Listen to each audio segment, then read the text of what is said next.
It took me 8 decades to understand a quiet truth about attention.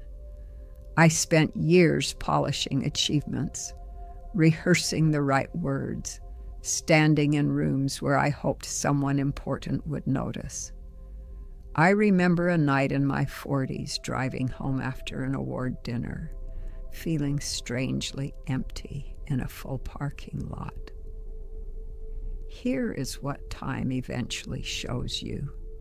Most people are busy living their own stories, not measuring yours. And the freedom in that realization is larger than any applause. If you stay with me for a few minutes, I want to share what finally replaced the need to be seen, and why the moments that matter most look nothing like the ones we chase. I grew up in a house where reputation was treated like furniture, something you maintained, something you kept presentable for guests. My mother ironed her tablecloths even when no one was coming over. I think I learned from watching her that appearances were a kind of duty, and I carried that belief for a very long time without ever questioning where it came from. In my 30s, I was teaching school, raising 2 children, and somehow still finding energy to volunteer for every committee that asked. Not because I loved committees. I want to be honest about that. I did it because I wanted to be the kind of woman people pointed to and said, "She does so much." That desire to be pointed to ran quietly underneath almost everything I chose. The strange thing about approval is that it never quite fills the space you made for it. You get the recognition, and for a day or two it feels warm. Then it cools, and you find yourself looking for the next thing. I thought for years that this meant I simply hadn't achieved enough yet, that the right amount of success would eventually settle something inside me. It doesn't work that way. I know that now in a way I couldn't have known it at 35. There was an afternoon, I was probably 48, maybe 49, when I sat across from my oldest friend Ruth at her kitchen table. We'd known each other since we were young women, sharing an apartment with bad heating and good conversations. That afternoon, neither of us was performing anything. We were just 2 tired people drinking coffee and talking honestly about what our lives actually felt like from the inside. I remember thinking, this is the only room I've been in today where I feel like myself. And then I had to ask myself why that was rare. Connection doesn't ask you to be impressive. That's what makes it so different from attention. Attention is conditional. It follows achievement, appearance, usefulness. The moment those things shift, and they always shift, attention moves on to something newer. I watched this happen to a colleague of mine who spent 30 years building a name in her field. When she retired, the phone calls thinned out within months. She was the same person.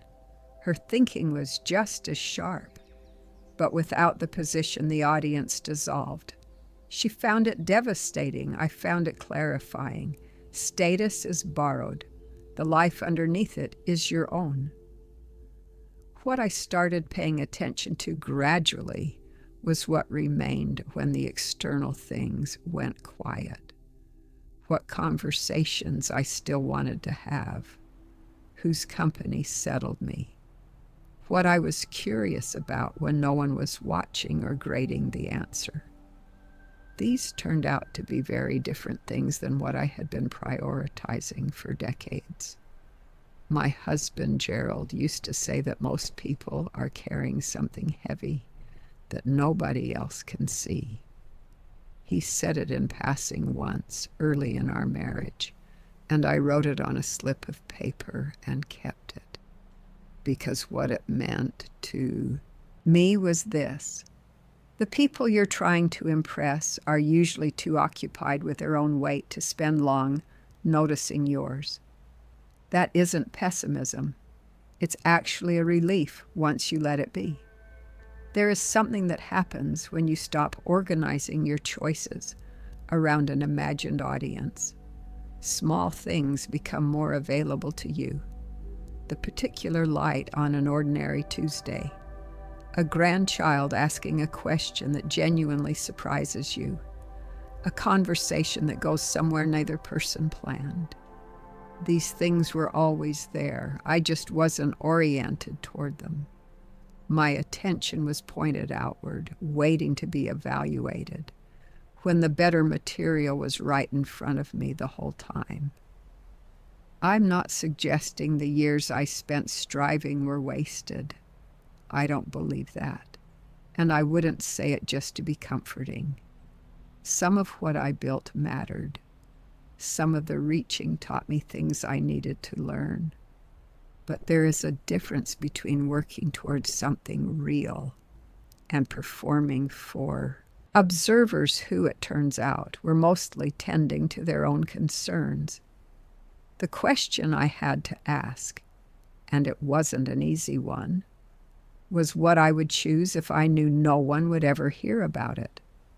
That question changes things, not immediately, but it plants something that grows slowly over years. And what grows from it is a version of your life that feels less like a presentation and more like an actual existence. There's more I want to say about what that shift looked like in practice. The specific ways I started living differently, and what I had to grieve in letting the old patterns go. Because there was grief in it. That part surprised me. Grief was not the word I expected to use when I talked about letting go of the need for approval.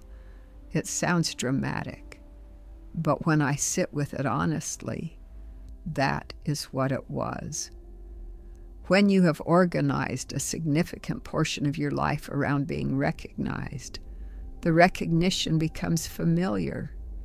It becomes a rhythm you rely on without knowing you rely on it. Stepping away from that, or having time step you away from it, as eventually happens, leaves a quiet that takes some getting used to. I won't pretend otherwise.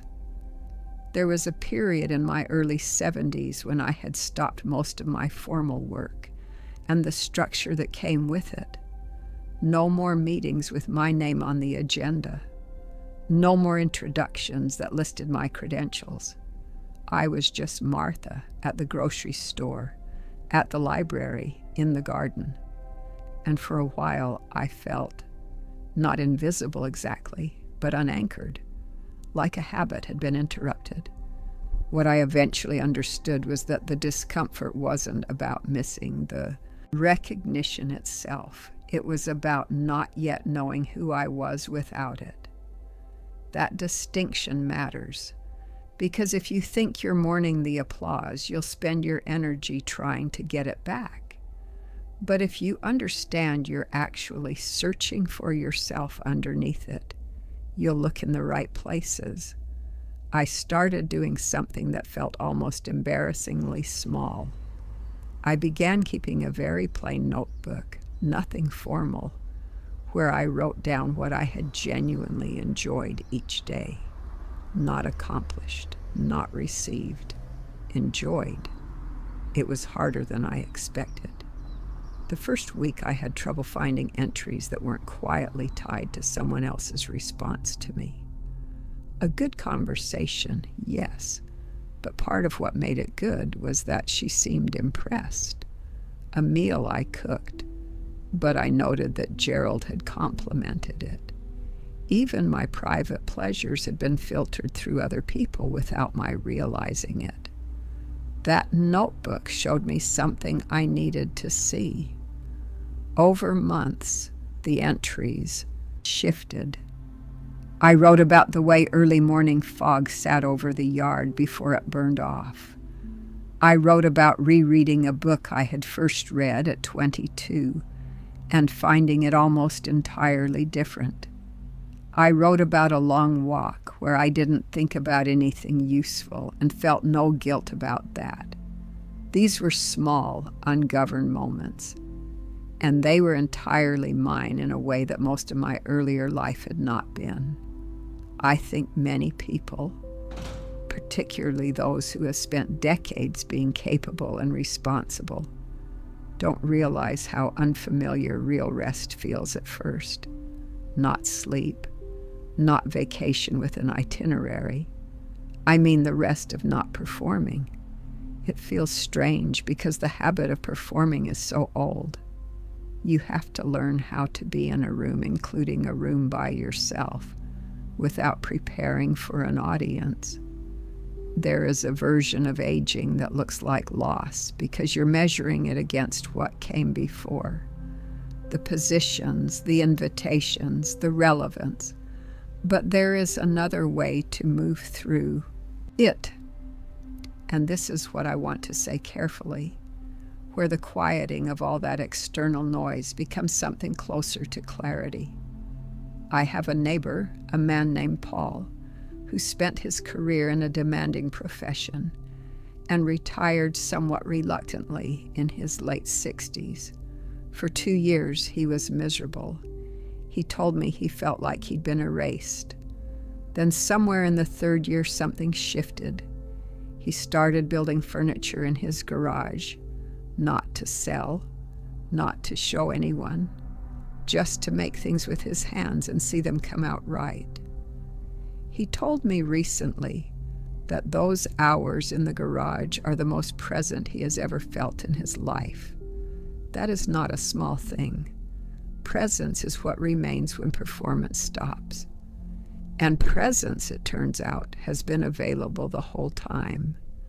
I don't think the years I spent caring too much about what others thought were a detour exactly. I think they were the long way around to understanding what actually holds weight. Some lessons seem to require that much distance. At 83, I am not wise in the way I once imagined wisdom would look. I don't have answers that I've neatly arranged. What I have is a clearer sense of what I was actually looking for all along, which was simply to feel real, present, genuinely here in my own life, not performing it from a slight distance. You don't have to wait as long as I did, but you do have to be willing to ask yourself the question I kept avoiding for decades. Not what looks good, not what will be noticed, just what is actually true for you in this one life you have. That question, asked honestly and returned to often, is enough to begin. These days I measure a good day by how present I felt inside it, not by who noticed it from the outside. The strange gift of time is that it keeps revealing what was quietly enough all along. Life does not become meaningful when it is observed. It becomes meaningful when it is lived. And wherever you are right now, you still have the chance to turn your attention toward the moments that are already waiting for you.